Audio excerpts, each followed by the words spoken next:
Hello, students. Now, welcome to Tejas GPSC, and we are going to start a new chapter. Wing 3, name is percentage and partnership. એટલે કે આપણે આજે તેજસ્વી GPSC દ્વારા આપણા મેથ્સના સબ્જેક્ટને આગળ વધારતા વિંગ 3 એટલે કે ચેપ્ટર નંબર 3 ટકાવારી અને ભાગીદારી એને કવર કરવામાં આવશે. હવે તમે જીપીએસસી GSSB અથવા ઘણી બધી એક્ઝામ જેમાં ગણિત વિષય આવે છે તો તેને ધ્યાનમાં લેતા આ પર્ટિક્યુલર આ ચેપ્ટર અને ગણિતને ધ્યાનમાં લઈને જોઈએ તો આ ચેપ્ટર ઘણું ઇમ્પોર્ટન્ટ છે. હવે વાત કરીશું ટકાવારી. સર્વપ્રથમ એના વિશે થોડી વાત કરશું, કેમ એ એટલું ઇમ્પોર્ટન્ટ છે, અને પછી ભાગીદારી તરફ આગળ વધીશું. તો સ્ટાર્ટ કરતા આપણા અર્થમેટિક મેથેમેટિક્સ એટલે કે અંક ગણિતની વાત કરીએ તો ટકાવારી અત્યાર સુધી બધી એક્ઝામને ધ્યાનમાં લઈએ તો ઘણો ઇમ્પોર્ટન્ટ ટોપિક. એવું નથી કે માત્ર ટકાવારી શોધવા માટે જ આપણે આ ચેપ્ટરનો ઉપયોગ કરીશું. આ જ મેથડ, આ જ વસ્તુનો ઉપયોગ કરીને આપણે આગળના દરેક ચેપ્ટરમાં આ ચેપ્ટરની વસ્તુઓનો ઉપયોગ કરીને, જેમ કે નફો ખોટ, સાદું વ્યાજ, ચક્રવૃદ્ધિ વ્યાજ, બીજા જેમ કે ગુણોત્તર પ્રમાણ, ડેટા ઇન્ટરપ્રિટેશન, જ્યાં સુધી આપણને ટકાવારી પર પકડ નહીં હોય ત્યાં સુધી આપણને આ ચેપ્ટરમાં તકલીફ રહેવાની શક્યતા વધારે. તો આપણે સીધા જ ટકાવારી પર આધારિત હોય એવા પ્રકરણ આના પર આધારિત છે એવું કહી શકાય. એટલે આપણું આખું અંક ગણિત, જેમાં અંકોની મારામારી છે, એ અંક ગણિત ઉપર પકડ જમાવી શકીએ. એટલા માટે આપણે ટકાવારી સમજવી ઘણી જરૂરી છે. આગળ વાત કરીએ તો ટકા એટલે શું? તો કશું નથી, બહુ ઈઝી વસ્તુ છે. ટકા એટલે કોઈ પણ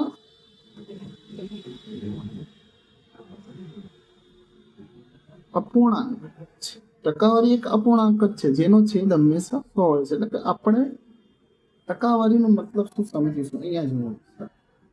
માની લો કે આપણે આજે વરસાદ પડવાની સંભાવના છે, શક્યતા છે, તો 80% શક્યતા હોય વરસાદની, તો આપણે એને શું કહીશું? તો સીધો અર્થ છે કે 100 માંથી 80 જેટલી એવી શક્યતાઓ છે કે વરસાદ પડી શકે. એટલે કે આપણે એને 100 ના આધાર લઈને આપણે ગણીશું. જે આગળ વાત કરીએ તો આ ચેપ્ટરમાં આપણે ભાગીદારીની પણ વાત કરવામાં આવશે. એટલે ભાગીદારીમાં માની લો કે કોઈ માણસ ધંધો કરવા જઈ રહ્યો છે, કોઈ બિઝનેસ કરવા જઈ રહ્યો છે, તો ક્યારેક મોટા ભાગે આપણી પરિસ્થિતિ એવી ના પણ હોય કે પાર્ટનરશિપ વગર ધંધો થાય. તો પાર્ટનરશિપ સાથે ધંધો કરવાનો હોય તો 2 મિત્ર કાં તો 2 ભાગીદાર ભેગા થઈને તો બિઝનેસ ચાલુ કરવા જઈ રહ્યો છે. તો એ બિઝનેસમાં 2 જણ ભેગા મૂડી રોકી તેમનો પોતાનો પૂરતો સમય આપી અને પછી બિઝનેસ ચાલુ કરે તો અંતમાં કોઈ પ્રકારનો ડિસ્પ્યુટ ન થાય અથવા તો કોઈ પણ મતભેદ ના થાય, એના માટે આપણને એક પર્ટિક્યુલર મળતા નફામાં કોનો કેટલો ભાગ હોવો જોઈએ કે ના હોવો જોઈએ, એવા દાખલાઓ આપણને પૂછવામાં આવે છે પરીક્ષામાં. તો એને આપણે શીખીશું. ઘણી વાર કેવું હશે કે દાખલામાં 2 કે તેથી વધુ વ્યક્તિઓ કોઈ સામાન્ય હેતુ કે નફા માટે પોતાની મૂડી, ઘણી વાર માણસો રોકાણ પણ કરતા હોય છે ઘણા બિઝનેસમાં, તો એનો નફો કેટલો થયો છે એનો સમય કેટલો એણે આપ્યો છે, એ બધું ભેગું કરીને આપણે ભાગીદારી, દરેક વ્યક્તિને વ્યક્તિગત રીતે ભાગીદાર કહેવામાં આવે છે ને, ભાગીદારીમાં એને કેટલો નફો થયો એ આપણે શોધીશું. હવે આમાં આપણે આગળ ભણીશું. ભાગીદારીમાં ઘણા પ્રકારના દાખલા આવશે. શરૂઆતમાં આપણે એનો ગુણોત્તર શોધીશું. ગુણોત્તર પછી ઘણી વાર એવું પણ થશે કે દાખલા તમને પૂછવામાં આવે છે કે એ માણસ 5,000 રૂપિયા રોકાણ કરીને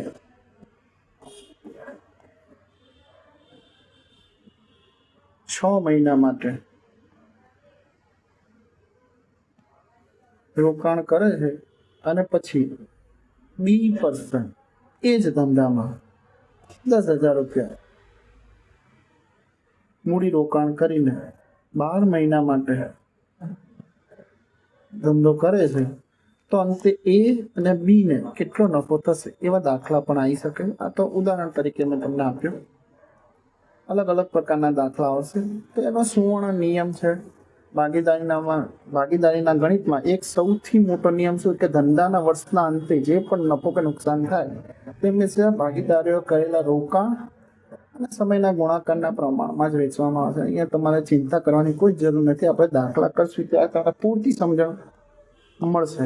એટલે અત્યારે સમજણ એ છે કે ટકાવારી અને ભાગીદારી પર વાત કરશું. ટકાવારી એટલે શું, ભાગીદારી એટલે શું, આપણે એ સમજ્યા. અને હવે આપણે એની પર 3 level, basic level, medium level અને એડવાન્સ લેવલના દાખલા આપણે ગણીશું. ટકાવારી એટલે શું, એટલે તો મેં તમને સમજાવ્યું પેલા 100ના આધારે કરેલી ગણતરી. એનો સીધો અર્થ શું છે કે છેદમાં આપણે એને 100 લખીશું, એટલે કે 20% છે તો આપણે એને અપૂર્ણાંકમાં ફેરવીશું તો 20/100 એટલે કે 1/5 કહેવાય. બરાબર છે. એટલે કે આ 20% બતાવે છે. તમારે સીધું સમજણ પર તો આપણને 20% બતાવે. પાયાનો નિયમ શું છે, આપણે બેઝિક રૂલ યુઝ કરીશું કે x ના y ટકા, એટલે કે માની લો કે હું કોઈ કિંમત લઉં છું કે 10ના 50% કેટલા થશે, તો મારે શું કરવું પડશે કે 10 ગુણ્યા 50 અને ટકા છે એટલે નીચે મારે 100 લખવા પડશે. કે એક મીંડું ઉડી ગયું, અહીંથી એક શૂન્ય નીકળશે તો મને 5 મળશે. તો 5 એ 10ના 50% છે એવું આપણને ખબર પડે. એટલે ટકા આ રીતે શોધાય છે. પછી નિયમ શું છે કે કોઈ અપૂર્ણાંકને ટકામાં ફેરવવો હોય તો 100 વડે ગુણવા પડે. માની લો કે મારે 1/2 ને ટકામાં ફેરવવા છે તો ગુણ્યા 100 એટલે કે કેટલા છે તો કે 50%. એનો મતલબ શું થયો કે એક સંખ્યા એ 2ના 50% છે એવું કહી શકાય.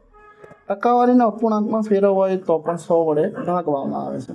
25% છે, મેં તમને પહેલા બી કીધું આપણે અપૂર્ણાંકનો ઉપયોગ કરીને દાખલા ગણીશું. 25% તો 25 ભાગ્યા 100 કરો એટલે 1/4. એટલે આને આપણે શું સમજીશું કે 25% છે શું છે 25% અપૂર્ણાંકમાં ફેરવીને લખ્યા છે. સમજ પડે છે? હા, ઘણું ઇઝી બનાવી દઈશું આપણે આ ચેપ્ટરને. એટલે યાદ રાખવા માટે આપણે શું કરીશું તો કે આપણે આપણી ઈચ્છા મુજબ, આપણા સરળ રીતે શીખવા માટે આપણે આપણી ઈચ્છા મુજબ એક વસ્તુ યાદ રાખવાની છે. અપૂર્ણાંકમાં આપણે વસ્તુને સમજશો. યાદ રાખવા માટે અગત્યના અપૂર્ણાંક છે, જેમ કે અહીંયા આપણને આપેલા છે 1 એટલે કે 100%, 1/2 એટલે 50%. એટલે આપણને આપણા ટકાને આપણા અપૂર્ણાંકમાં ફેરવી દઈશું. પછી એનો ઉપયોગ આપણે દાખલામાં ગણીને આપણે એને ઇઝી બનાવીશું. 1 એટલે 100%, 1/2 એટલે 50%, 1/3 એટલે 33%, 33.33, 1/4 એટલે 25%, 1/5 એટલે 20%.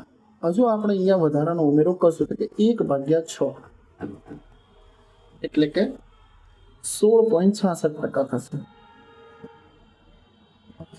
1/7 એટલે કે 14.28%.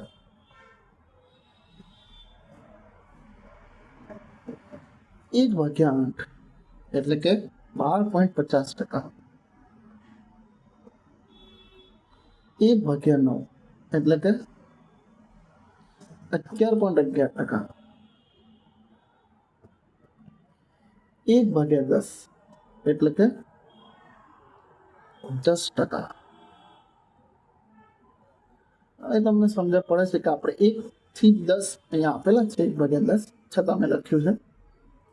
આટલું યાદ રાખવું પડશે.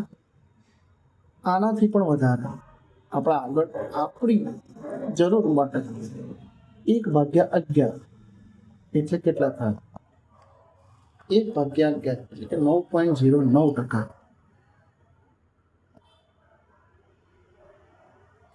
1/12 એટલે કેટલા ટકા થાય? તો 1/12 8.33%. 1/13 એટલે કે 7.69% થશે. 1/14 એટલે કે 7.14%.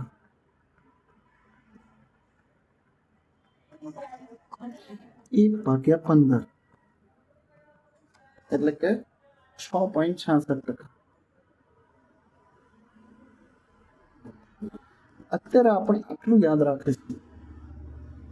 આટલી જરૂર છે એટલા માટે આપણે આટલી જરૂર રાખશું, આટલી યાદ રાખશું અને એનો આગળ આપણે ઉપયોગ કરીશું.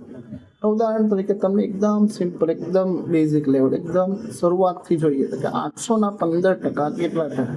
તો આપણને આવું શોધવાનું કહ્યું હોય તો કે આપણે સ્કૂલની વસ્તુને યાદ કરીએ અથવા એક સામાન્ય વિદ્યાર્થી તરીકે 815%, 15% એટલે ટકા છે એટલે 100 વડે આપણે ભાગવા પડશે. 800 × 15/100 એટલે કે 2 શૂન્ય કટ થાય, 15 120 એટલે કે 800% 120 થાય છે. ઉદાહરણ 1 આ રીતે થશે. હવે કોઈ વિદ્યાર્થીને 600 માર્કની પરીક્ષામાં 450 ગુણ મેળવ્યા હોય તો તેને કેટલા ટકા આવ્યા કહેવાય? તો આપણે એ દાખલાને ધ્યાનમાં લઈએ તો એ પણ કંઈક આ રીતે થશે કે ભાઈ આ માણસને 450 માર્ક કેટલા માંથી? તો કે 600 માંથી મળ્યા છે. તો આ એના કેટલા ટકા થયા? તો કે ભાઈ આપણે ટકા શોધવાના છે એટલે 100 વડે ગુણવા પડશે. બરાબર. જો ટકામાંથી આપણે કિંમતમાં જવું છે તો 100 વડે ભાગવાના છે અને કિંમતમાંથી ટકામાં જવું છે તો કે 100 વડે ગુણવાના છે. કે 450 એ 600 કેટલા પર્સન્ટેજ છે? એટલે કે 1 0 અહીંથી કટ થયો, 1 0 અહીંથી કટ થયો. હવે 450 ને 6 વડે ભાગીએ તો કંઈક 75 જવાબ આવશે. તો 75% વિદ્યાર્થીએ પરીક્ષામાં ગુણ મેળવ્યા છે. હવે આપણે થોડુંક આગળ વધીએ. ટકાવારીમાં જ માની લો કે તમને ઘણી શોપમાં જશો કે કોઈ જગ્યાએ જશો તો તમને ટકાવારીમાં વધારો ઘટાડો બી જોવા મળશે. ઘણી વાર પરીક્ષામાં બી આવે છે કે ભાઈ તમને આપણે બેઠા બેઠા પણ વાત કરીએ કે ભાઈ ખાંડના ભાવ કે ભાઈ પેટ્રોલનો ભાવ કે કોઈ બી વસ્તુનો ભાવ વધ્યો તો આપણે વિચારીએ કે ભાઈ કેટલા ટકાનો વધારો થયો છે. જુઓ તમે કે એ વધારો જોવા માટે બી આપણે એને ટકાવારીમાં વધારો જોવો હોય તો એ કઈ રીતે ગણવાનો? તો આપણે એ ભાગ 2માં મધ્યમ સ્તરમાં આગળ સમજીશું કે કોઈ વસ્તુની કિંમતમાં વધારો ઘટાડો થાય તો કેટલા ટકા વધારો થયો છે. તો આપણે તો પહેલાં એનો ડિફરન્સ જોવાનો, પછી આપણી જે મૂળ કિંમત હતી એ લેવાની, પછી એના ગુણ્યા 100 કરીશું એટલે આપણને વધારો કે ઘટાડો ટકામાં સમજ પડી જશે. બરાબર છે. અને ભાગીદારીનો પાયો એ તો મેં તમને પહેલાં જ કહ્યું હતું કે ભાઈ કોઈ લોકો ભેગા મળીને ધંધો કરે છે એને આપણે ભાગીદારી કહીશું. અને એ ભાગીદારીનો એક નિયમ છે કે નફો હંમેશા રોકાણ અને સમયના ગુણાકારના પ્રમાણમાં વહેંચાય. એટલે શરૂઆતમાં આપણને જે સમય વગરનો દાખલો આપ્યો છે તો કે રોકાણ કેટલું કર્યું છે એનો ગુણોત્તર કરી અને આપણે જેને જેટલો નફો થઈ રહ્યો છે કે આપણે એને એમનો નફો પ્રોવાઈડ કરીશું, એટલે કે આપણે એમને નફો એમને આપી દઈશું. બરાબર. કેમ કે ખાંડનો ભાવ જો હવે આ ટકાવારીનો એક દાખલો છે, 40 રૂપિયામાંથી ₹50 વધારો થયો તો કેટલા ટકાનો વધારો થયો? તો આપણને સીધું દેખાય છે પૈસામાં તો કે ₹10 વધારો છે, પણ પહેલા 40 હતો એટલે કે ₹10 વધારો છે, તો કે 10 એ 40 કેટલા ટકા છે? તો ટકા શોધો એટલે આપણે 100 વડે ગુણીશું. અહીંથી 1 મીંડું ઉડી જશે, 100 ને 4 વડે ભાગીશું તો 25, એટલે 25% વધારો થઈ ગયો. જો અહીંયા ખાંડના ભાવમાં 25% વધારો દેખાઈ રહ્યો છે આપણને. તો 25% વધારો થયો છે એવું આપણે કહીશું.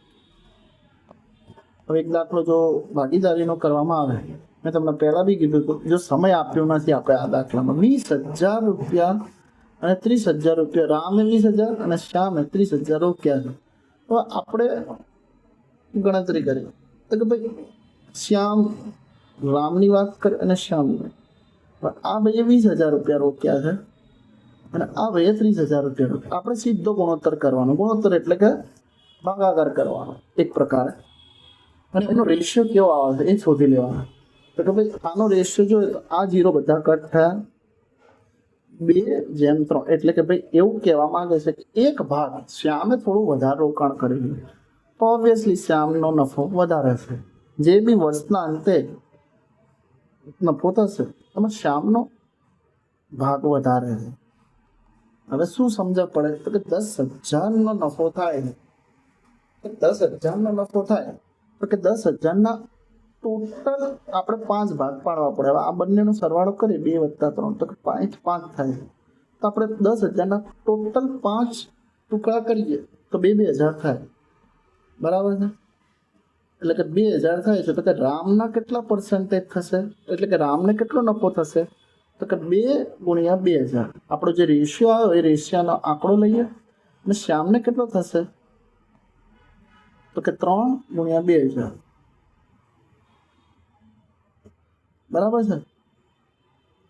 એટલે કે 6,000. જો અહીંયા આપણને રામનો ભાગ જ પૂછ્યો હતો, પણ આપણે બંનેનો ભાગ શોધી લીધો છે, બરાબર છે? એટલે કે આને 4,000 થયો જે આપણને પૂછ્યો છે, અને શ્યામભાઈને 6,000 નફો થાય. એટલે તમે એક વસ્તુ સમજો, આપણને રોકાણનો ગુણોત્તર મળી જાય તો ભાગીદાર મારા ખ્યાલથી દરેક દાખલો થઈ જશે. ઇઝી દાખલા તો બધા થઈ જ જવાના. એટલે કે રામ અને શ્યામનો 2:3 ગુણોત્તરમાં રોકાણ હતું, એટલે શ્યામનો એક ભાગ વધારે હતો. એટલે આપણે ભાગ પાડવાનો, ગુણોત્તર કરવાનો અને પછી નફો વેચી દેવાનો છે.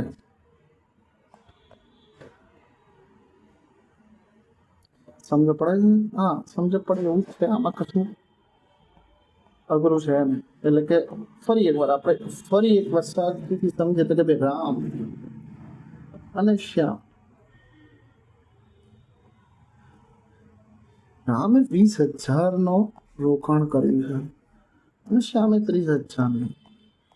કશું ના ખબર પડે તો પણ આપણે સીધો ભાગાકાર કરવો છે કે 20,000 અને 30,000. બધા 0 કટ થાય તો 2:3, એટલે કે 2:3 મળ્યા છે. મારે જો એકદમ ટેકનિકલી, એકદમ સાદી રીતે કોઈને ખબર ના પડે એ રીતે તો પણ આપણે સમજવો તો કે ભાઈ રામનો નફો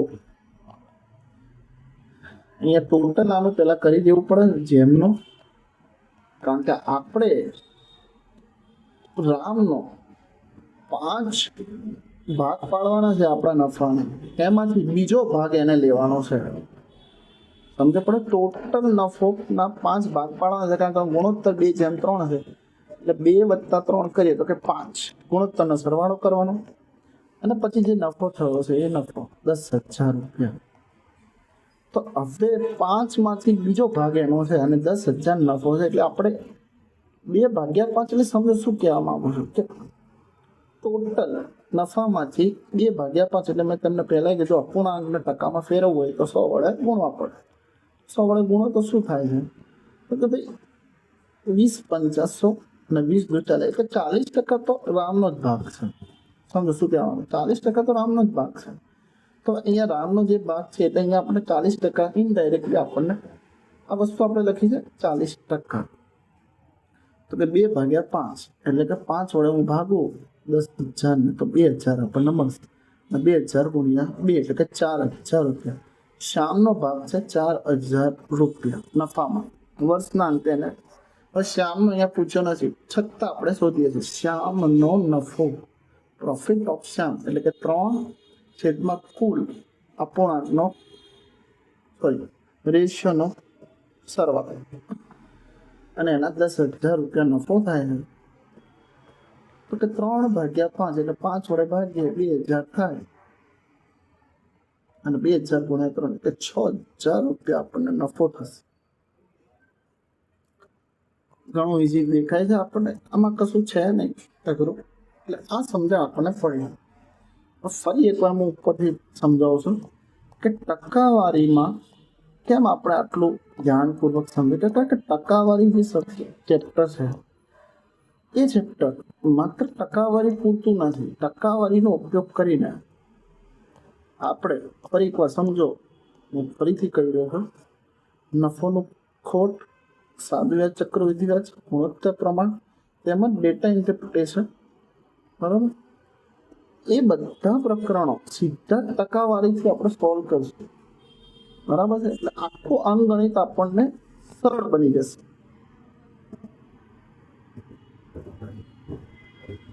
હવે થોડા ઉચ્ચ સ્તરના જોઈએ, એડવાન્સ લેવલના દાખલા. તો જટિલ ટકાવારી અને સક્રિય ભાગીદારી એ રીતના દાખલા આપણે જોશે. 1 કરતાં વધારે ટકાવારી. જો હવે અહીંયા તમે માની લો કે શોપિંગ કરવા જઈ રહ્યા છો, બરાબર.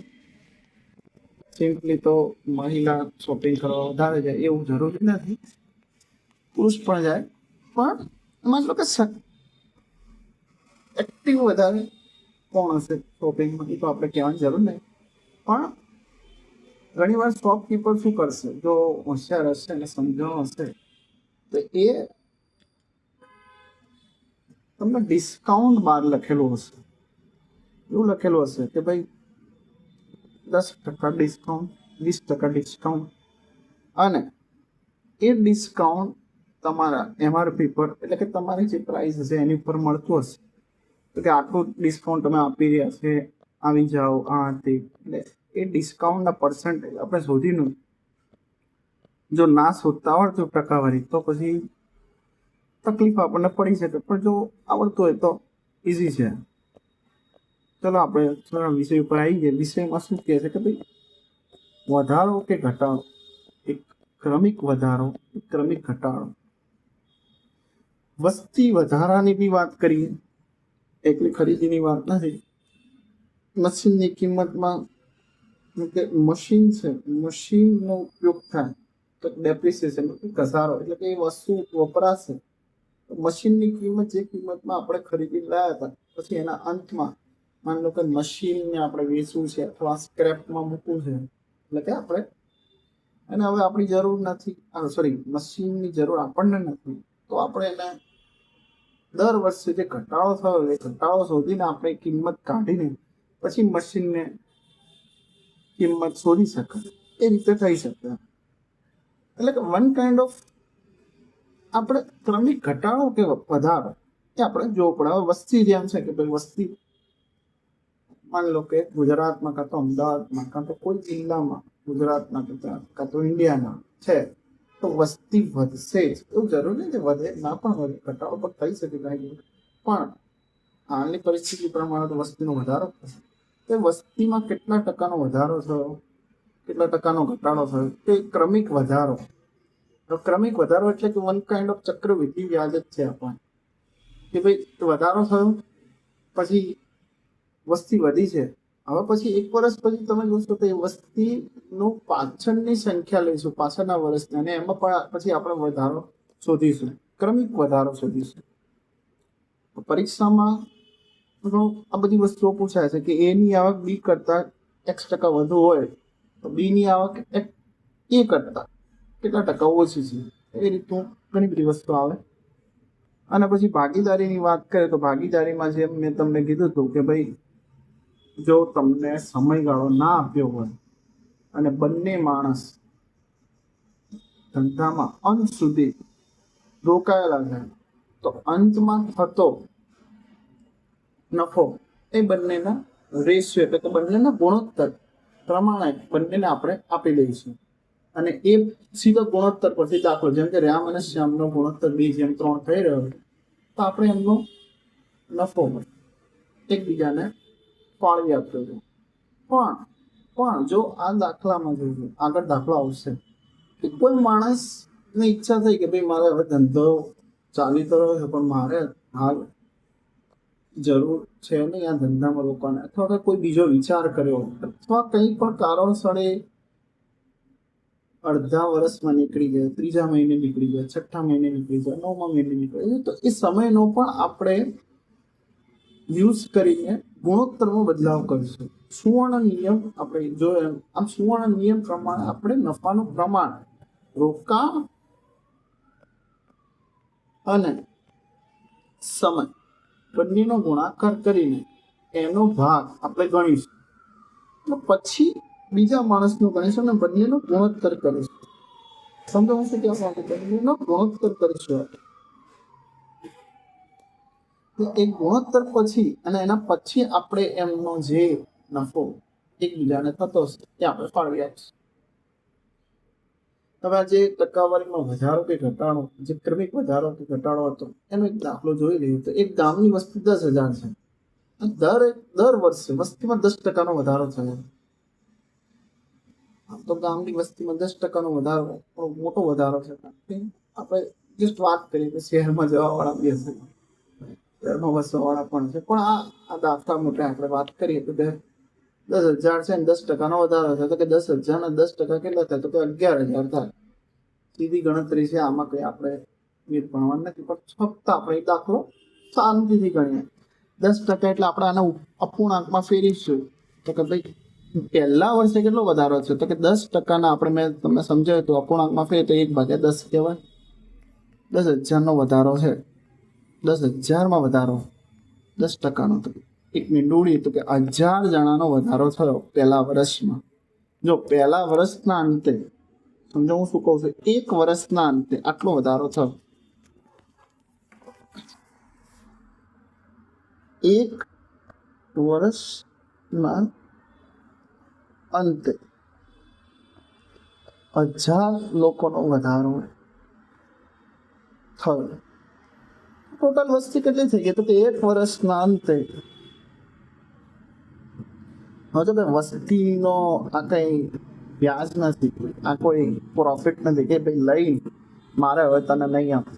એટલે માણસો છે ગામમાં રહેવાનું તો ખરી ને, એટલે ગામમાં રહેશે તો વસ્તી જે વધી તો ટોટલ કેટલી થઈ? તો કે 11,000 જણા થઈ ગયા. દર વર્ષે 10%નો વધારો થાય. અને આવા આપણને અહીંયા દાખલામાં 2 વર્ષ પછી ગામની વસ્તી કેટલી થશે એ પૂછ્યું છે. તો બીજા વર્ષના અંતે માટે બી આપણે દાખલો આગળ જોવો પડશે. તો 2 વર્ષના અંતે શું થશે? તો 2 વર્ષના અંતે આપણે હવે મૂળ કિંમત કઈ લેશું કે 11,000. એટલે વર્ષના અંતે વસ્તી તો 11,000 થઈ ગઈ છે, એટલે 11,000 ના 10%, એટલે કે 10%નો વધારો. કે 10% મેં પહેલા બી કીધું, તો અપૂર્ણાંકમાં આપણે 1/10 લખીશું. જો ઉપર આપણે જોઈશું તો આપણે જે ટકાવારી સમજ્યા હતા કે 1/10 આપણે એને 10% ગણીશું. તો આપણે એ જ અપૂર્ણાંકનો ઉપયોગ ડાયરેક્ટ કરતા સીધો આપણને જવાબ મળશે. 2 વર્ષના અંતે 11,000માં 10%નો વધારો, એટલે 1 મિનિટ અહીંયા ઉડશે, એટલે કે 1 શૂન્ય ઉડી જશે, તો 1,100 જણાનો વધારો. બીજો કોનામાં વધારો? તો કે 11,000માં 1,100નો વધારો. તો ટોટલ 2 વર્ષના અંતે, સમજો 2 વર્ષના અંતે ગામની વસ્તીમાં કેટલો વધારો થયો? 11,000 પ્લસ 1,100, તો ટોટલ કેટલી થઈ પબ્લિક?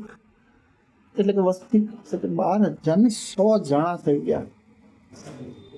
એટલે કે ટોટલ 2 વર્ષના અંતે આટલી પબ્લિક થશે, આટલી વસ્તી થઈ જશે. એટલે આ ક્રમિક વધારો દેખાડે છે. એટલે એક પ્રકારે ચક્રવૃદ્ધિ વ્યાજ જ છે, બરાબર. 1 વર્ષના અંતે મૂડી મુદ્દલમાં વધારો થાય, એ આ વસ્તીમાં પણ વધારો થયો છે.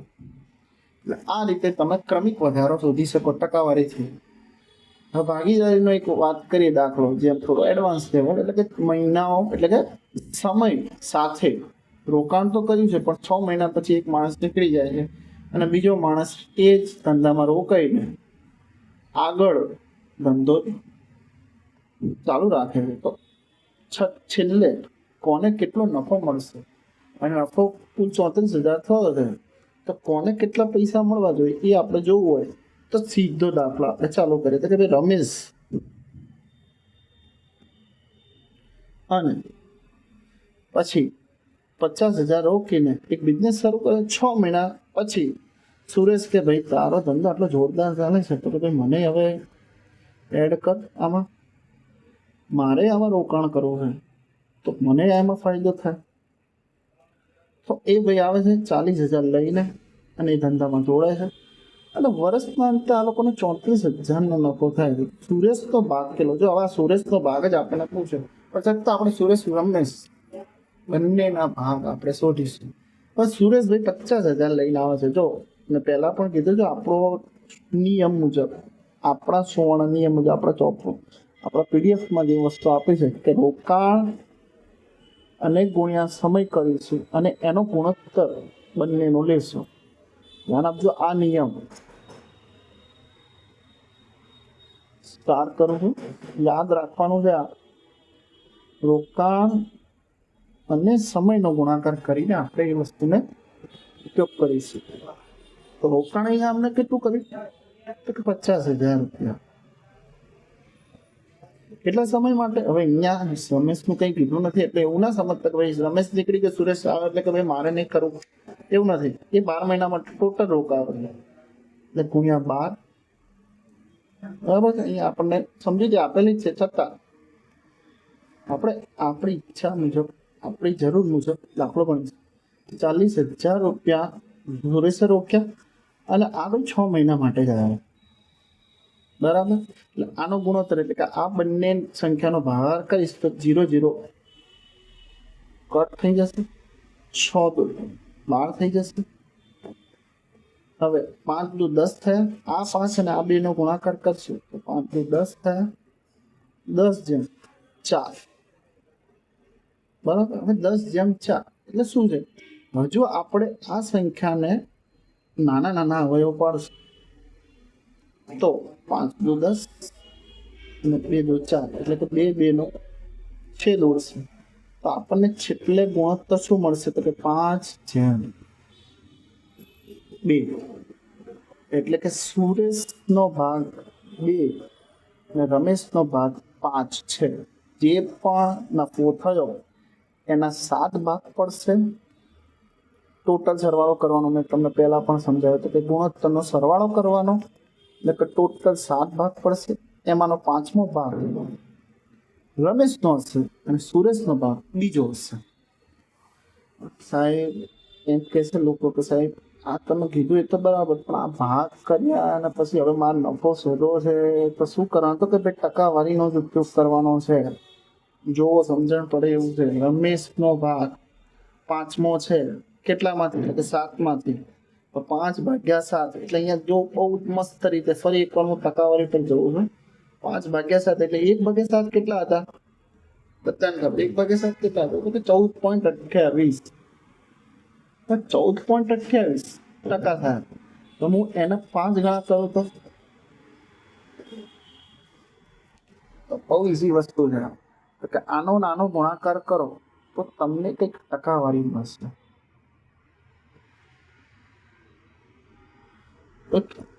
લિટરલી કંઈક 71.4 જેવો. અને 5/7 એના ટકાવારી 71.4% થશે. એટલે કે રમેશનો ભાગ કંઈક નિયરલી 71.4%નો ભાગ થશે. 71.4 જે ટકાવારી છે રમેશ એની કંઈક આટલી હશે. બરાબર છે? એટલે આ તો થઈ વાત ટકાવારીની, પણ આપણે તો ભાગીદારીનો દાખલો ડાયરેક્ટ સિમોના નિયમ મુજબ 5/7 છે અને આપણો જે નફો થયો એ નફો ગુણાકારમાં કરશે એટલે ડાયરેક્ટ આપણને નફો મળશે. તો કે ટોટલ કેટલું હતું તો કે 7માંથી 5મો ભાગ પણ કઈ સંખ્યાનો તો કે 34,000નો. હવે 7 વડે 34ને ભાગાકાર કરીએ તો કંઈક આપણને મળશે.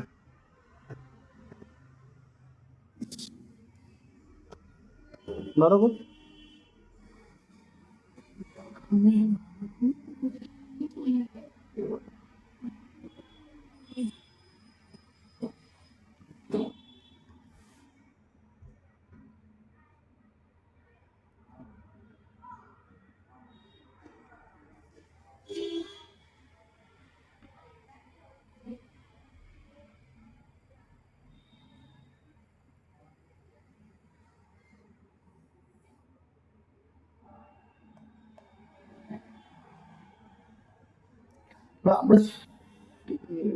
આપણે સુરેશનો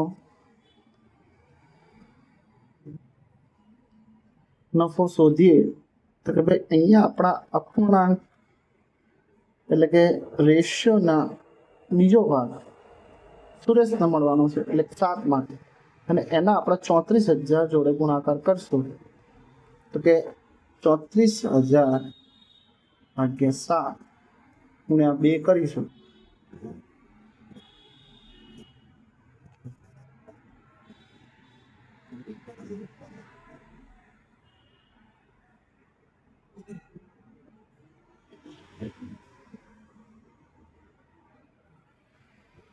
હેલો, હા બોલ.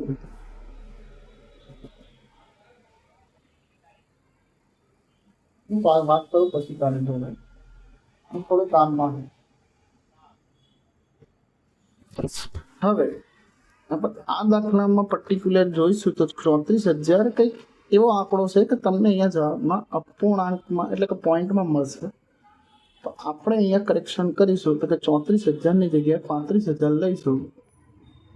નફો માની લો કે 35,000 થયો છે, તો 35,000 લેવામાં આવશે ને તો દાખલો થોડો સરળ બનશે. અને એટલે કે આપણે હાલ સમજણ માટે આપણો દાખલો સરળ બને એટલા માટે 35,000 લઈએ છીએ. અને 35,000 સુરેશનો નફો કેટલો થશે તો કે 7 પંચા 35 અને 5,000 ગુણ્યા 2 એટલે કે 10,000 રૂપિયા એનો નફો થઈ રહ્યો છે.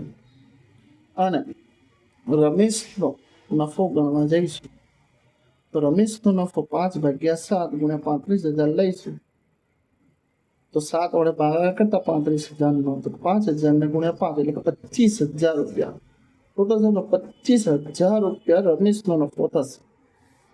આ રીતે આપણે ભાગીદારીનો દાખલો ગણીશું. હવે આ થઈ આપણી ટકાવારી અને ભાગીદારીની વાત. હવે આપણે થોડા આ ચેપ્ટર વિશેના થોડા સ્વાધ્યાયના દાખલા જોઈશું, અને એ સ્વાધ્યાયના દાખલા પરથી આપણને સમજણ થોડી વધારે આવશે. આગળ આપણે ઘણા દાખલા જોઈશું આના, પણ પાયાના સ્તરને એકદમ માની લે કે ટકાવારી કોઈને પહેલેથી થોડીક સમજણપૂર્વક જોવું છે. તો 520% કેટલા થાય તો કે આપણે સમજ્યા છે 20% એટલે જો હવે આપણે પૂર્ણાંકમાં સમજીએ તો 20% એટલે કે હું અહીંયા એમ કહું કે સાહેબ મને 20%નું ખબર નહીં તો કે 1/4 છે ને. સમજો આપણે જે આગળ ભણ્યા છે એ ફરીથી એકવાર હું સમજાવું છું તમને. 20% એટલે કે 1/5, 25% એટલે કે 1/4. એટલે હું અહીંયા એ અપૂર્ણાંકનો ઉપયોગ કરીશ. 20% એટલે 1/5, માફ કરજો ને 1/5 આવશે. એટલે કે ડાયરેક્ટ આનો મળશે જવાબ 100. તો મળશે આપણો જવાબ અહીંયા 2 બી થશે.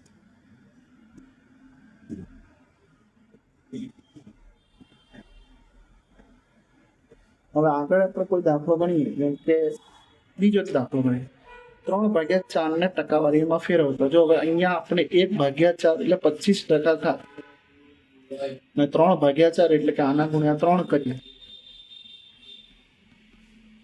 તો 25/4 એટલે કે 75% થશે.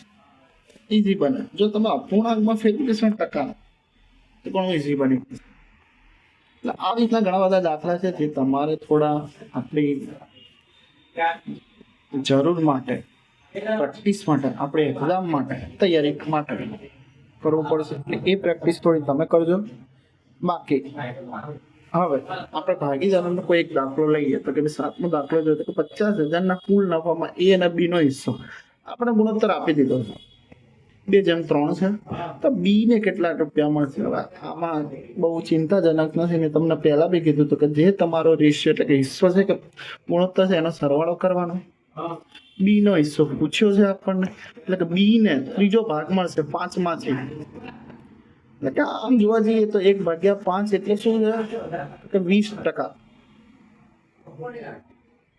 અને ત્રીજો ભાગ એટલે કે ગુણ્યા 3 એટલે કે 60% તો બી નો જ ભાગ છે. તો 50,000 ના 60% ગણીશ તો બી જવાબ આવી જશે. પણ આપણે એટલું બધું કરવાની ક્યાં જરૂર? અપૂર્ણાંકનો ઉપયોગ કરી 3/5 ને 50,000 વડે ગુણી દઈએ આપણને આપણો જવાબ મળી જવાનો.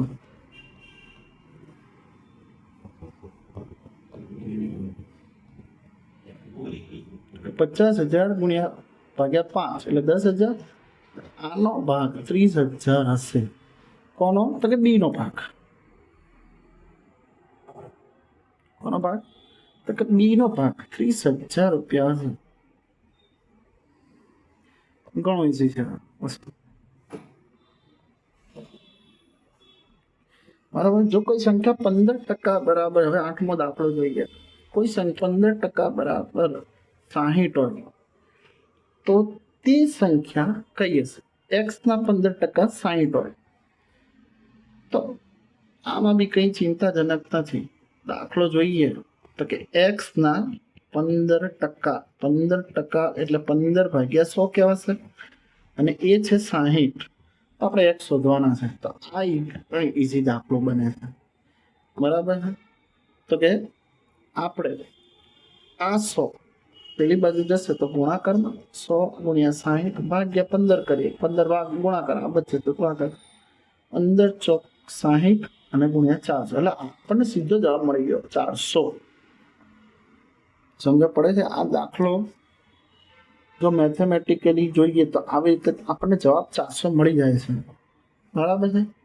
પણ સાહેબ તમે એમ પૂછો કે સાહેબ તમે અત્યાર સુધી અપૂર્ણાંક કરી રહ્યા છો તો મારે એ રીતે દાખલો ગણવો છે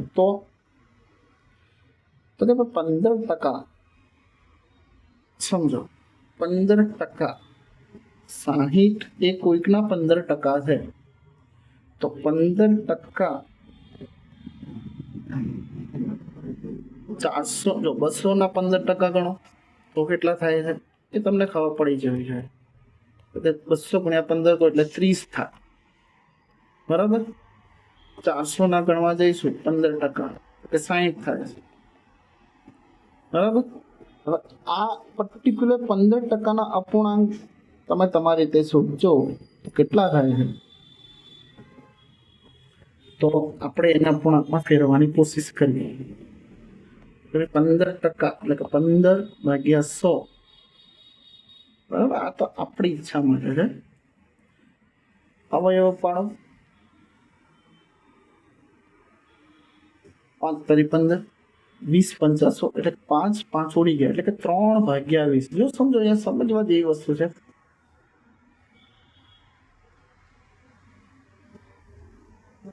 3/20 એ 15% જ છે. શું છે? 15% જ છે. આ અપૂર્ણાંકમાં લખ્યા છે મેં. સમજ્યા? તમે કહો સાહેબ આવી રીતે બધાના હું પણ પર્સન્ટેજ શોધવા થોડી જઈશ તો જો ઈઝી બનશે.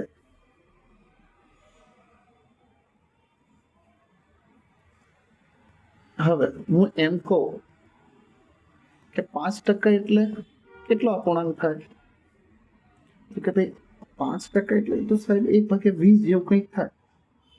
બરાબર. હવે હું એના 15% બનાવ એટલે કે 3 ગણા કરવાના. 3 ગુણ્યા 1/20 એટલે આપણને સીધો અપૂર્ણાંક મળ્યો જો 30 3/20 થઈ ગયો એટલે કે 3/20 એટલે કે 15% છે. હવે આ 15% એટલે કે 3/20 નો ઉપયોગ હું દાખલામાં ગણું ઘણું ઈઝી બની જાય. જો 3/20 x ના 60 છે તો આ 20 3/20 ને હું બરાબરની આ બાજુ લઈ જાઉં તો 20 ભાગા કરવા બચે તો ગુણાકાર 60 ગુણ્યા 20 ભાગ્યા 3 ગુણ્યા 20 એટલે 20 તરી 60 થાય એટલે 20 ગુણ્યા 20 કરે તો સીધો જવાબ 400 થઈ ગયો. એટલે સમજો આપણે આપણા ટકાવારીને અપૂર્ણાંકમાં ફેરવી દેવાનું, જેથી આપણો દાખલો ઈઝી બની જશે.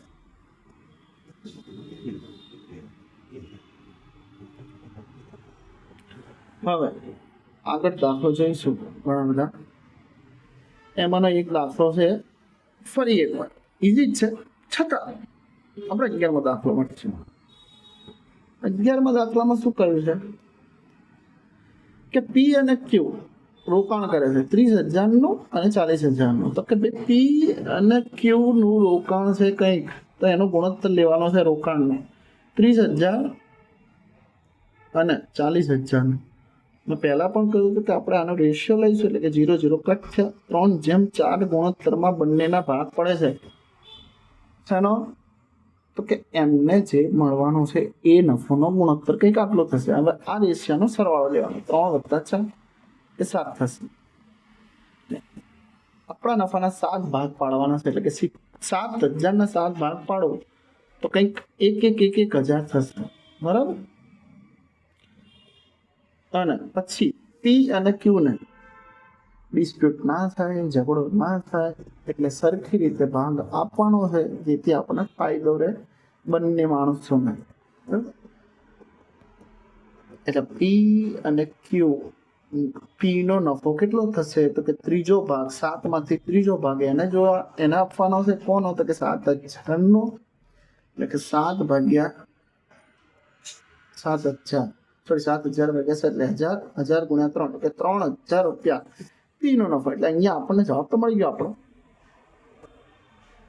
3,000. પણ ક્યુ નો નફો માં શોધવો હોય તો કે ભાઈ 7 ભાગ 6,000, ચોથો ભાગ એનો છે, તો કે 1,000 ગુણ્યા 4 કરીશ તો 4,000 રૂપિયા ક્યુ નો નફો છે. સમજ પડે છે? હા, બહુ ઈઝી છે આ દાખલા. પરીક્ષામાં તમને આવો ભાગીદારીનો દાખલો પૂછાવાની શક્યતા છે. એટલે આ શરૂઆતમાં તમને આવડતું હશે, રોકાણનો રેશિયો શોધીને પછી બંનેને પોતપોતાનો રેશિયો પ્રમાણે નફો વેચી દેવાનો, તો તમને કંઈ અઘરું પડે એવું નથી આમાં, બરાબર છે. તો જો ક્રમિક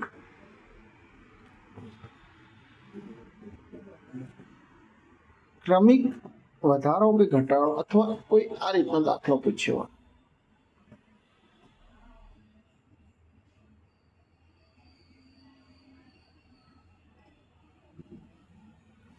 કે 430%.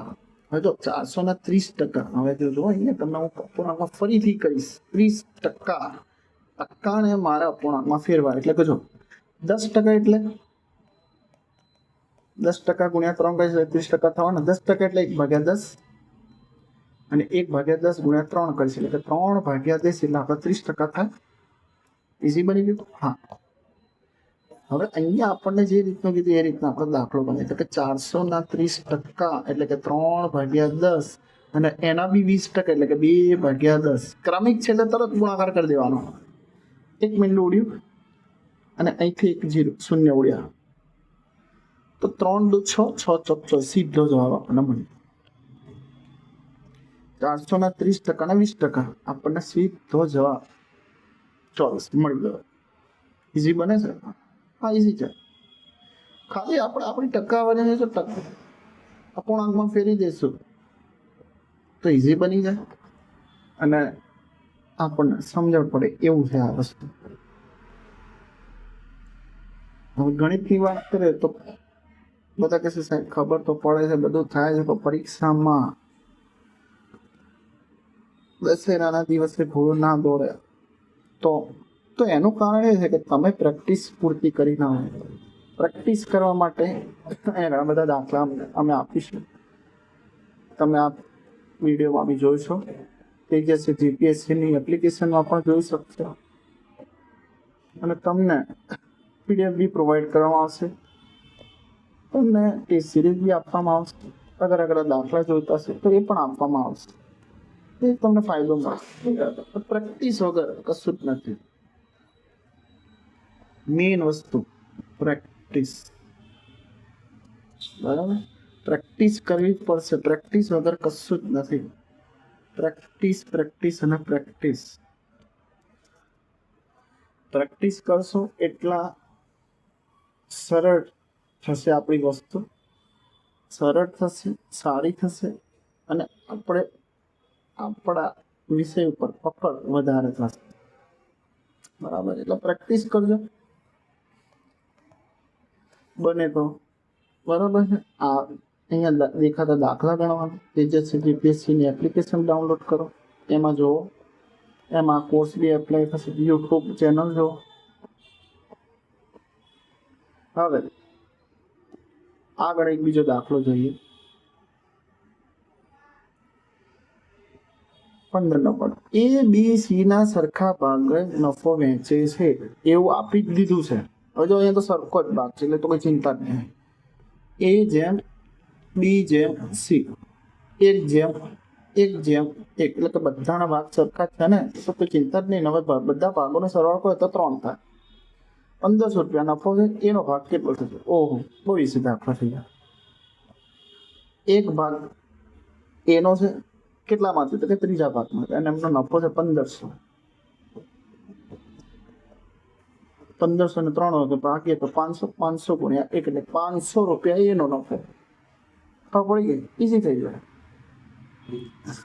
એટલે કે એનો નફો 500 રૂપિયા થશે. મધ્યમ સ્તરના દાખલા જોઈએ તો મધ્યમ સ્તરમાં બી આપણે એ જ રીતે દાખલા આવશે, ઘણા બધા દાખલા આવશે.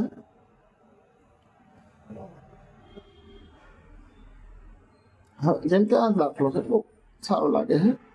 કોઈ સંખ્યાના 40%. હવે જો મેં ફરી એકવાર કહું, 40% આપણે નહીં લેવાના, આપણે એના અપૂર્ણાંકને ફેરવી દઈએ તો બહુ ઈઝી થઈ જશે. કોઈ સંખ્યા એક્સ, એના 40% એટલે કે 4/10. આ ખબર પડવી જરૂરી છે. કેમ 4/10 લખ્યા? 10% એટલે કે 1/10 અને એના 4 ગણા એટલે કે 40% થઈ ગયા. માં 42 ઉમેરતા એટલે +42 કરીશું તો તે જ સંખ્યા મળે છે. એટલે પાછી ને પાછી એની જ, એટલે કે એક્સ જ મળી જાય. તો એ કઈ સંખ્યા હશે એવું પૂછ્યું. કઈ સંખ્યા હશે? તો ઈઝી છે. જો તમે ત્યાં તમારા દાખલાનો ઓપ્શનથી પણ કરી શકો છો.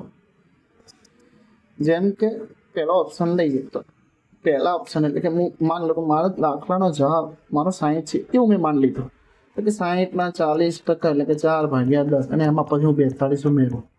તો જો 10 6 60, 6 ચોક 24 અને 42 નો સરવાળો કરો તો મને એની એ સંખ્યા પાછી મળે છે. સરવાળો કરો તો 6 ને 6 66. ના, નથી મળતી. મારો જવાબ એ નથી. પછી હું બી ઓપ્શનને લઈને ચાલે તો કે 70 ના 40%, એમાં 42 ઉમેરવાના છે. તો કે 10 + 70 7 ચોક 28. 28 + 42 કરો તો અહીંયા જો મને મસ્ત દાખલાનો જવાબ મળી ગયો 70. એની એ સંખ્યા પાછી મળી. તો અહીંયા તો આપણને જવાબ મળી ગયો બહુ ઇઝીલી. 70 જવાબ મારો છે. એટલે એવું જરૂર નહીં કે તમે દાખલાના સવાલને જોઈને જવાબ લાવો. આપણને તો ઓપ્શન મળવાના હોય તો ઓપ્શનનો ઉપયોગ કરીને બી દાખલો થાય. પણ આપણે ટેકનિકલી અત્યાર સુધી કર્યા એ રીતે બી દાખલો ગણીએ કે કોઈ સંખ્યાના 10%. બરાબર. હવે જો એક્સ વાળી એટલે કે ચલવાળી સંખ્યાઓને ભેગી કરીશું તો બી દાખલો આપણો થઈ જ જશે. જેમ કે આખા પદને પ્લસ છે, બરાબરની આ બદલાઈ ગઈ તો માઇનસ.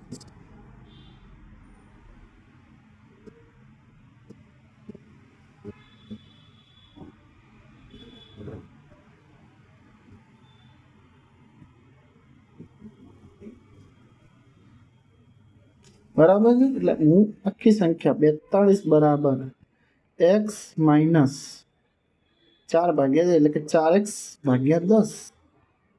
10 ભાગાકારમાં અહીંયા હું અપૂર્ણાંકની બાદબાકી કરીશ તો શું થશે?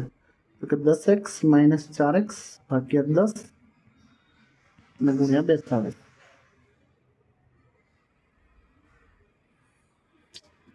એટલે આ રીતે દાખલો થોડો લેન્ધી છે પણ થઈ જશે. એટલે આ લેન્ધી એટલા માટે કે તમને અહીંયા જો પરફેક્ટ મેથડથી કરશો તો કે આ રીતે બી થશે એમ.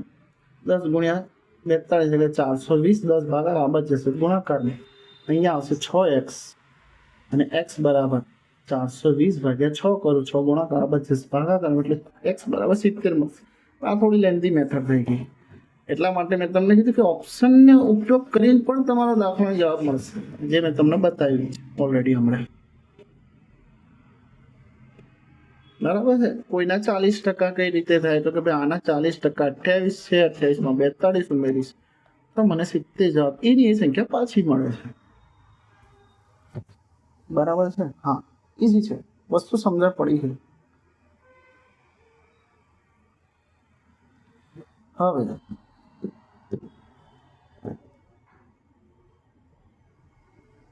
આગળ બીજા દાખલા જોઈશું.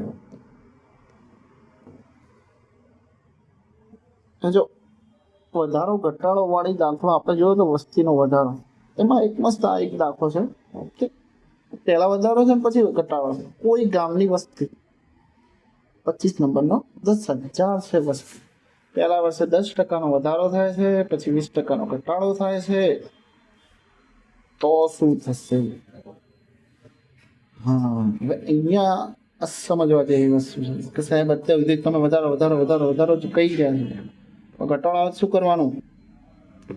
ઘટાડો આવે તો કોઈ ચિંતાજનક નથી. હું પહેલા સંખ્યા લખી દઉં તો કે 10,000. હવે એમાં વધારો એટલે કે 10%, એટલે 10%ના અપૂર્ણાંકમાં કીધા એ પ્રમાણે 1/10. જો વધારો જ થવાનો એવું માન લઈએ, ઘટાડો ને અત્યારે વધારો જ થઈ રહ્યો તો 20%. 20% એટલે 1/5. બરાબર, વધારો જ થઈ ગયો તો ધારી લીધું આપણે. બરાબર, પછી આપણે દાખલો ચાલુ કરશું. બરાબર છે. એવું આપણે અત્યારે કેમ ધારે છે એ બી હું તમને સમજાવું, ફરી એકવાર બધું સમજાવું. આપણે ટેકનિકલી દાખલો ગણીએ, પછી આગળ હું તમને એ વસ્તુ બી સમજાવીશ કે ડાયરેક્ટ કઈ રીતે થાય. તો પહેલાં આપણે ટેકનિકલી આપણે જે રીતે હમણાં સુધી ગણ્યું એની ગણતરી કરીએ તો કે ભાઈ પહેલા 10 વર્ષમાં 10%નો વધારો છે એટલે કે 1/10. તો વધારો કેટલો થયો? 10,000 ને 10 વડે ભાગો એટલે 1000. એટલે કે ભાઈ વર્ષના અંતે 11,000 પબ્લિક થઈ ગઈ. એક વર્ષના અંતે, પહેલા વર્ષે એક વર્ષના અંતે 11,000 થઈ ગઈ. હવે બીજા વર્ષે આગળ વાત કરીએ તો 20%નો ઘટાડો થઈ ગયો છે. કોઈ બી કારણસર માન લો કે દુખાડ પડ્યો કાં તો કંઈ થયું છે, ઘટાડો થયો છે તો ઘટાડો બતાવવાનો છે એટલે 11,000. હવે એક વર્ષના અંતે આપણે મૂળ કિંમત આને લઈને આગળ વધવાનું. 11,000ના 20% એટલે કે ભાગ્યા 4, સોરી ભાગ્યા 5, 1 અપૂર્ણાંક. 20%ના અપૂર્ણાંક 1/5 થશે. આના 1/10. 5 વડે 11,000ને ભાગીશું તો આપણને શું મળે છે?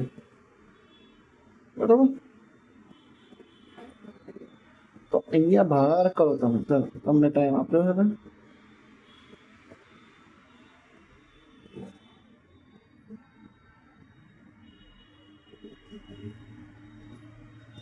તો કે અહીંયા તમને એક વસ્તુ ખબર પડશે કે 5 વડે હું ભાગીશ તો મને કંઈક 2200 મળશે, અને એ 2200 ઘટાડો થયો છે એવું બતાવ્યું. તો આપણે આને બાદબાકીમાં લેવાના, એટલે કે આપણા 2 વર્ષના અંતે શું થશે? તો 2 વર્ષના અંતે મારે,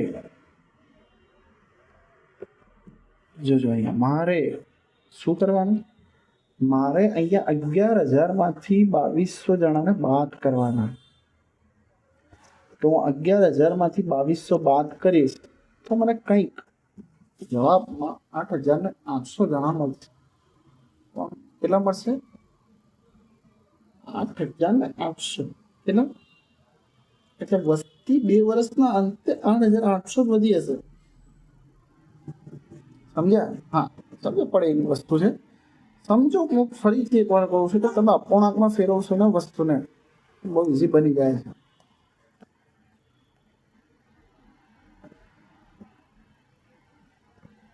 એટલે 2 વર્ષના અંતે 8,800 વસ્તી વધી હશે. બરાબર છે.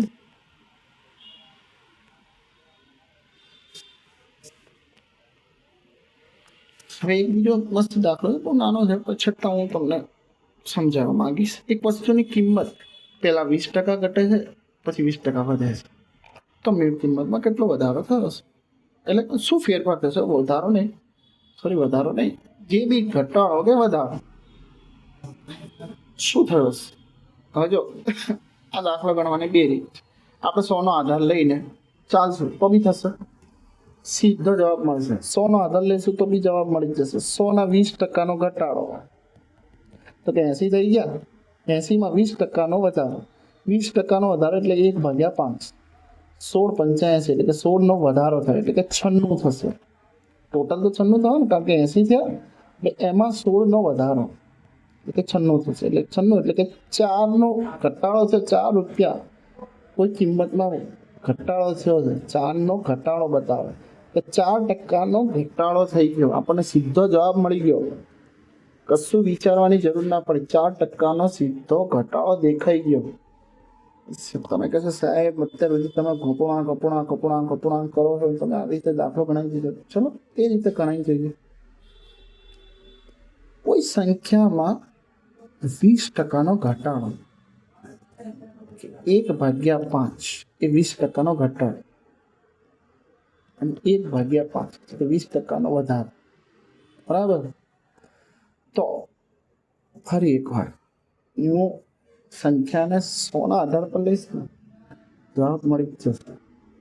બરાબર છે? બરાબર.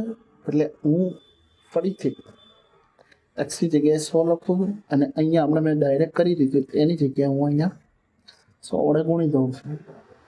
100માં પહેલાં ઘટાડો કરી દઉં, જેથી ઘટાડો થઈ જાય પછી આપણને વધારો કરી દઈએ. 20 × 85 એટલે કે 20નો ઘટાડો થઈ ગયો. ચલો ભાઈ ઘટાડો કરી દો 100માં 20નો એટલે થયા 80.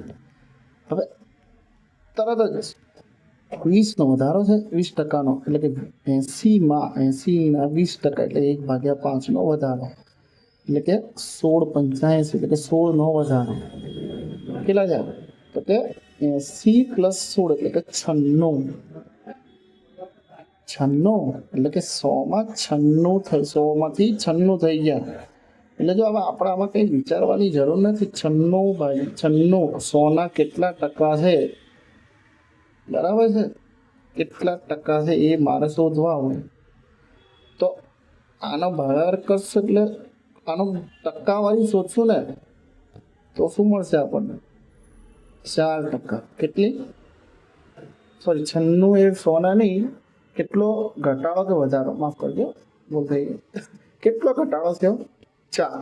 એટલે કે 4 એ 100ના કેટલા ટકા છે? એટલે કે 100 વડે શું કરવું પડે? મારે અહીંયા જોવું પડે, ગુણાકાર કરીને. 100 છોડી ગયા એટલે કે 4%નો ઘટાડો થઈ ગયો. શું થઈ ગયો? મસ્ત એવો ઘટાડો દેખાય છે. બરાબર? એટલે ઈઝી બની ગઈ વસ્તુ. આવા પણ કોઈ દાખલા આવી શકે.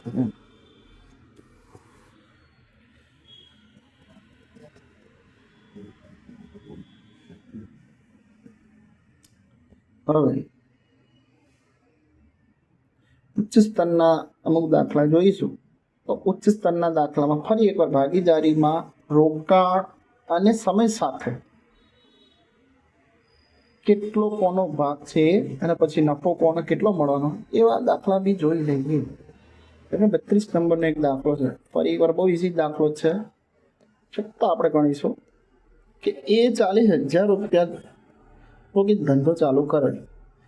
બીને ઈચ્છા થઈ કે ભાઈ 4 મહિના હોય, ભાઈ તારો ધંધો આટલો જોરદાર ચાલે, હું તારથી થોડા પૈસા વધારે ઉમેરી હું જોડાવું. બી કે એ કે ભાઈ હા આવી જાય ભાઈ. તો એ અને બીનો રેશિયો શોધીશું ને પછી બંનેનો રેશિયા પરથી નફાનું પ્રમાણ શોધીશું. પછી બંનેને નફો આપી દઈશું. તો એ અને બી જેમ આ ભાઈ 40,000 રૂપિયા લઈને આવો. હવે અહીંયા ક્યાંય દાખલામાં એવું કીધું નથી કે ભાઈ એ કેટલા મહિના રોકાય. એટલે આપણે એવું ધારીને આપણે સમજી જ લેવાનું અહીંયા કે એ સક્રિય ભાગીદાર છે. એટલે કે 12 મહિના સુધી એ રોકાવાનો જ છે. બરાબર છે? એટલે 12 બરાબર કેટલા? એટલે 12. અને બી 4 મહિના પછી આવે એટલે કે 8 મહિના માટે જ રોકાશે. પછી કીધું છે તો 60,000 ગુણ્યા 8. હવે અહીંયા ભાગ પાડતા 0 0 કટ થઈ જશે બધા. 4 દુ 8, 6 દુ 12 થયું. તો કે 2/2 કેટલું? 2/2. બંનેને ભાગ સરખા મળે છે કે બંનેને જે નફો છે ને એના 4 ભાગ પાડવાના, અને આ 4 ભાગમાંથી બીજો ભાગ એનો હશે ને બીજો ભાગ બીનો હશે. બરાબર? પણ પ્રશ્ન તમે પૂરો વાંચજો તો તમને ભૂલ ના પડે. કે એવું કીધું કે નફો તો 50,000 બરાબર છે, પણ એ અંતે સક્રિય ભાગીદાર તરીકે છે.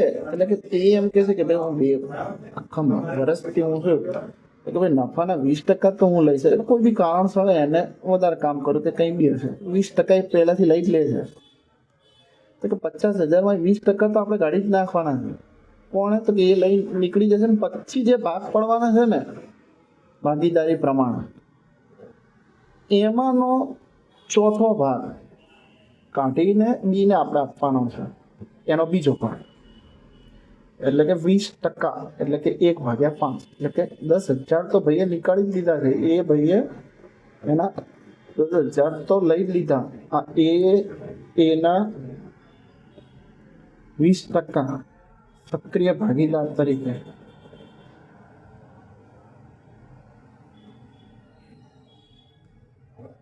નીકાળી લીધા. પછી જે વધ્યો ને નફો કેટલું વધશે? તો 40,000 વધશે. તો બી નો નફો બીજો ચોથામાંથી અહીંયા કેટલા રૂપિયા આવશે સમજો? 40,000. કેટલા? 40,000 રૂપિયા. કારણ કે ઓલરેડી એ પોતાનો સક્રિય ભાગીદાર તરીકેનો ભાગ તો નીકાળી દીધો છે. 40,000 ભાગ કરો 4 હોય એટલે 10,000, અને 10,000 ગુણ્યા 2 એટલે 20,000. એટલે દાખલામાં વસ્તુનો શું બદલવામાં આવ્યું? તો કે ભાગીદારીમાં એ કારણસર કંઈ બી કામ કર્યું છે એને એનો ભાગ લઈ લીધો, પછી ભાઈ બીને વધેલા પૈસામાંથીનો ભાગ મળ્યો. તો બી નો નફો 20,000 છે. બરાબર છે? આ રીતનો આ દાખલો હતો.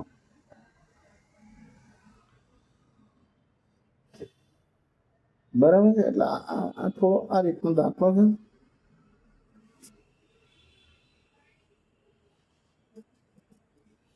હવે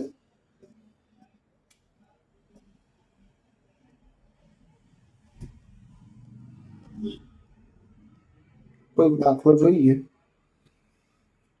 ટકાવારીમાં. એ 43 નંબરનો એક દાખલો છે. કોઈ વર્ગમાં 80 વિદ્યાર્થીઓ છે. 20% વિદ્યાર્થીઓ માત્ર હિન્દી બોલે છે, 30% માત્ર અંગ્રેજી બોલે છે, તો બાકીના બંને બોલે છે. તો બંને ભાષા બોલનારાઓની સંખ્યા. તો 80ના 20%, ફરીથી સમજાવું છું. 80ના 20%, 20% એટલે 1/5, 16 × 85 થાય. એટલે કે હિન્દી જ બોલનારા 16 જણા થઈ ગયા. હિન્દી કેટલા જણા બોલે? 16 વિદ્યાર્થીઓ હિન્દી બોલે છે. હવે 30% માત્ર અંગ્રેજી બોલે છે. 80ના 30%. જો 30% એટલે ફરીથી એકવાર બતાવશું, એ 10% એટલે 1/10 કહેવાય. ના 30 એટલે કે એના 3 ગણા કરો એટલે 30%. એ 3/10 જેવા તો અંગ્રેજી બોલે છે. એટલે 10 88 8 તરી 24 એટલે 24 જણા. કેટલા? તો કે 24 જણા અંગ્રેજી બોલે છે. કોણ બોલે છે? 24 જણા. બંને ભાષા, બાકીના બંને ભાષા બોલે છે. એટલે કે 24 અને 16 નો સરવાળો કયો? તો કે અલગ અલગ ભાષા બોલતા 40 જણા છે. તો વધ્યા કેટલા? તો કે 40 જણા. તો 40 જણા બંને ભાષા બોલનારાઓ છે. ઈઝી બની ગયો? હા, ઈઝી છે. ટૂંકમાં એક જ વસ્તુ છે, તમે તમારી ટકાવારીને અપૂર્ણાંકમાં ફેરવો તો દાખલો ઈઝી બની જાય.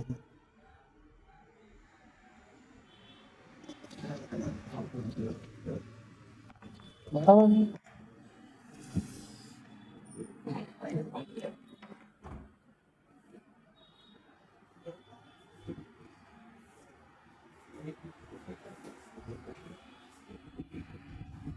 હવે આગળ 44 ને 45 બધા દાખલા આપણે જે ગણ્યા એ કોન્સેપ્ટથી થઈ જશે. તમારે વધેલા દાખલાઓની પ્રેક્ટિસ અને આપણે કરેલા દાખલાઓને પણ ધ્યાનપૂર્વક જોઈ લેવા અને હવે અમારા તરફથી તમને અહીં આન્સર કી પણ આપેલી છે. આન્સર કી તમને એપ્લિકેશનમાં મળી જશે. આ આખો સરસ રીતે પ્રોવાઈડ કરવામાં આવશે. પછી વેરી એડવાન્સ લેવલના પણ દાખલા છે આપણી જોડે.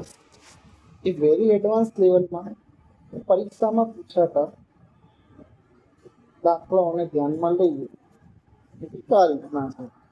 માની લો કે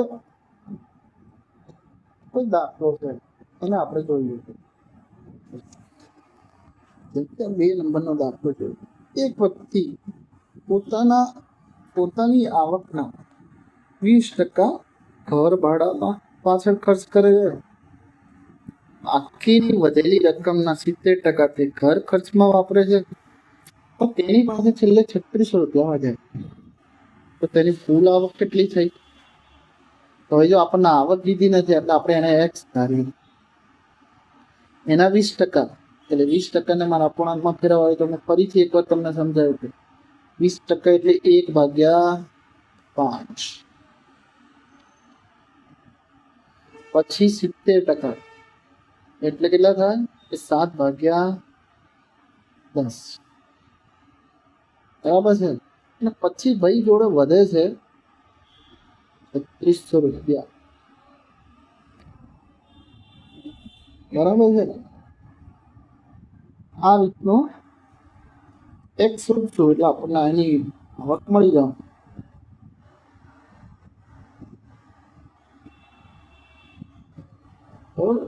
તમે સમજો અપૂર્ણાંકમાં વસ્તુને ફેરવવાની છે. પછી સોરી સામે 3600 નહીં આવે પ્લસ 3600 આવશે કારણ કે એને પછી બચે છે પાછળ. લખવામાં ભૂલ કરે.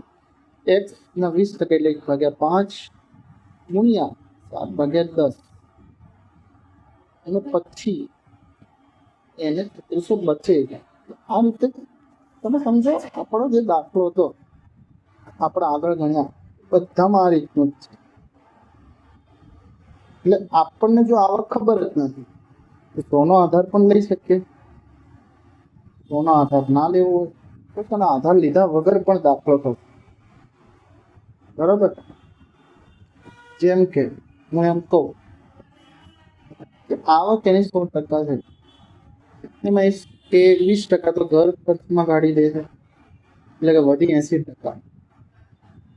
80%માંથી 70% તો બચેલી 80%માંથી 70% એટલે કે 7/10 એ શું કરે છે?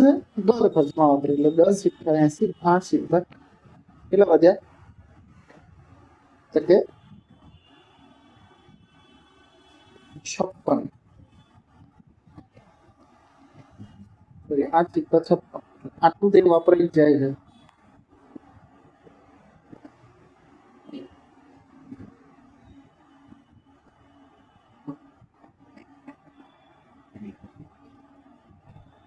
અને પછી 3600 રૂપિયા છે.